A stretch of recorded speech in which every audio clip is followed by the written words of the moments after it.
En fait, comme j'ai fait des recherches là-dessus, je m'attendais d'abord à partager ma recherche pour pouvoir sensibiliser l'auditoire ou les personnes qui vont venir à l'atelier sur les discriminations beaucoup plus spécifiques que rencontrent les immigrants d'origine africaine.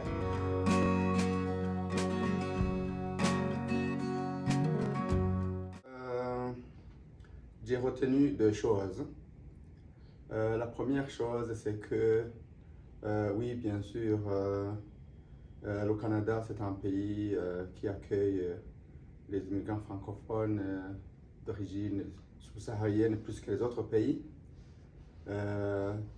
Nous sommes fiers de cela, bien sûr. La deuxième chose, c'est que quand même, il y a beaucoup de soucis exprimés à travers un manque d'accès à l'emploi adéquat, conforme au niveau de formation que les gens viennent avec.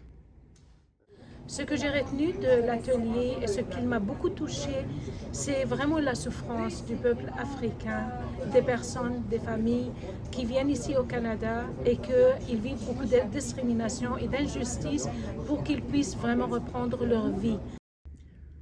Cet atelier a vraiment bien expliqué et vulgarisé le concept de déqualification. Et il est vraiment très important que les intervenants en immigration francophone se rallient pour justement pallier à ce problème. En fait, j'ai trouvé que la participation n'était pas très diversifiée en fait à cet atelier, puisque la grande majorité des participants étaient des personnes d'origine immigrante et même des personnes noires. Donc des personnes qui sont déjà bien au courant des enjeux de déqualification parce qu'eux-mêmes sont passés par là.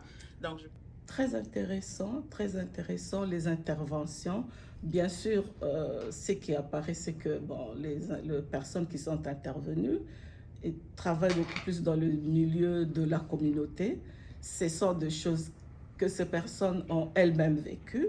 Comme pour dire, on dit toujours la même chose, ce sont des réalités qu'on connaît, mais qu'est-ce qu'il y a, comment peut-on penser le changement?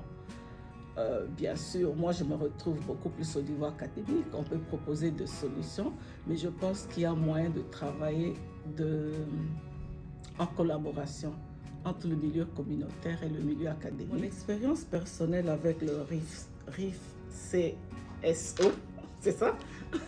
Je trouve ça, je souhaiterais que ça dure et que ça continue, parce que je pense que ça crée de ponts entre nous. On peut beaucoup plus faire, on peut plus faire pour notre communauté que si on restait séparés entre le communautaire et l'académique.